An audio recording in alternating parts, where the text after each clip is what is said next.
12 News at 10 with Mark Curtis and Caribe Divine starts now. We begin tonight in Buckeye, where a man is in custody after driving into an apartment and running away. Thanks for joining us for 12 News at 10, everyone. I'm Mark Curtis. Caribe has the night off. People who were inside the building say it felt like an earthquake. 12 News journalist Gabriela Becerra is in Buckeye tonight with their reaction and has the latest on the man who police say was behind the wheel. It's kind of hard to imagine exactly how this car landed where it did. Let me show you. We know the car veered off of Miller Road, hitting this bush and landing in the ravine. We can see the tire tracks start, but then they stop. Next thing we know, the car plows through this fence, creating a giant hole and landing on the apartment building on the other side, leaving behind significant damage. All I heard was just a big crash and bang. Almost something like metal. People living in this Cholla Ranch apartment complex near Miller and Baseline Roads are in disbelief Monday night. Nothing but fear, and confusion, how the heck did this happen? After a car crashed into the building with several people inside. The car took out the entire patio and part of the wall on the first floor unit. The apartments above and next door also left damaged in the crash. Part of the wall came through the window and shattered glass and hit my mom. His mom and others walked away with minor injuries. Ivan Davis says he heard tires screeching and looked outside to see the car in the air. Next thing I know, as my head stuck over the railing, the car was coming through the wall. Brianna Rea tells me she saw the driver speeding in and out of lanes shortly before the crash. He sped up and then went off on the right-hand shoulder and sped really fast past me in the dirt and then got back over onto the street, past somebody else on the left. Investigators say speed is a factor, but don't know how fast the car was going. Oh, he had to have been going at least, I'm going to say about 80. The car was left crushed, but Buckeye police say the driver managed to run away. Officers later arrested him at his home. Police say he now faces multiple felony charges. The passenger was taken to the hospital, but is expected to be okay. And for them to come through the wall and survive, just thank the man upstairs. In Buckeye, Gabriela Becerra, 12 News. Gabby, thanks. We have an update on a breaking news story we first brought to you at 6:30. Phoenix police are still looking for a suspect as they investigate a stolen car they say could be tied to an aggravated assault in Phoenix. Police first responded to the scene near 64th Street in Brown, telling people to stay in their homes. 2 people who were inside the stolen car are now in custody, but a third remains on the loose. And police say they've broken down the perimeter. We'll keep you updated as the investigation continues. Well, I hate to break it to you, but we've got some dangerous heat on the way later this week. Meteorologist Lindsay Riley is here with your weather impact forecast. Linz, how hot are we talking? We're talking highs close to 115 degrees. Now, 115s in September is on the rare side, but not unheard of. We have 3 weather impact alert days ahead. That is Wednesday, Thursday, and Friday. Right now, we have an excessive heat watch that is posted. It includes Phoenix down to Tucson, as well as all of western Arizona. These are going to be the hottest areas for that 3-day stretch. In terms of storm chances, here's a look at our 12 News exclusive monsoon meter for tomorrow.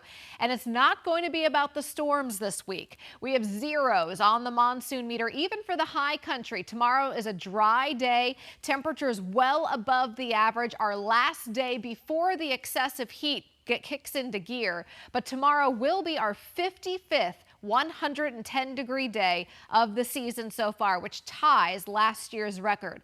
Then the excessive heat watch gets going Wednesday, and we hit 112, up to 114 on Thursday and 113 on Friday. The average high right now is 104. When it comes to 115-degree days, so far this summer, we're in 3rd place for the most, 10 days. But luckily, we are nowhere near last year, 2023. We had 22 days of 115 or higher. Mark? All right, Linz, we'll see you again in a few minutes. The Grand Canyon is one of America's most popular natural landmarks, but it can also be dangerous. Since the end of July, 6 people have died while visiting the canyon, and 14 people have died at the park this year. However, there are precautions you can take to make your visit as safe as possible. Earlier today, 12 News heard from 2 hiking experts who say having the correct equipment is key, especially when it comes to technology.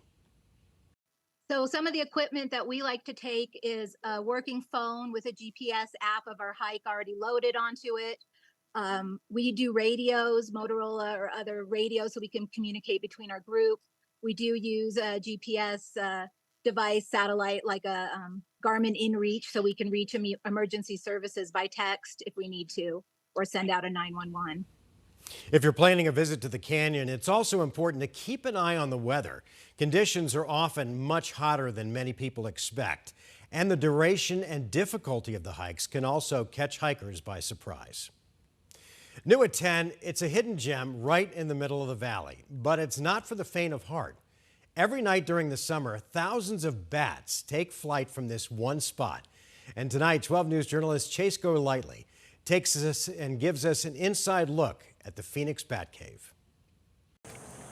It's a spooky sight you wouldn't expect to see in the city. It's happening.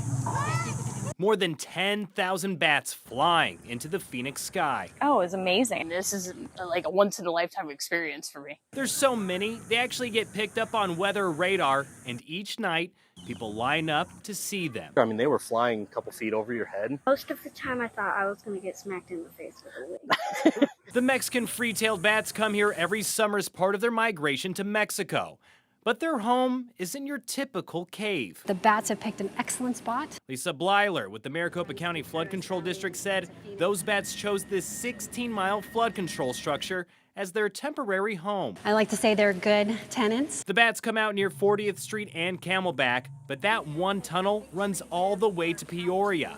Shortly after it was built in 1994, the bats moved in and have been here ever since. They're good neighbors. They're not causing any trouble, and they do a great service to the neighborhood, eating up all the bugs. It's been dubbed the Phoenix Bat Cave, and we were able to go inside and see it for ourselves. This is something that most people don't get to go in and see. We drove in only about half a mile into the darkness, and while we only saw one or two flying around, we could hear them. Thousands right above us. They actually kind of squeeze themselves up in there because it's extra dark, extra cool. They do leave behind a bit of a mess. There's about 10,000 bats, and there's going to be a lot of guano from that. Which is cleaned up once they leave for the winter. But flood control doesn't mind, given the spectacular view of all of them flying into the night. It's one of the coolest things here in Phoenix to see. A hidden gem of the valley for the whole family. But we're definitely coming back again. Now, the bats are here from May until October before they migrate south, so you still have a couple weeks if you want to come out and check out the Bat Cave. We're in Phoenix. Chase Golightly, 12 News. Chase, thanks.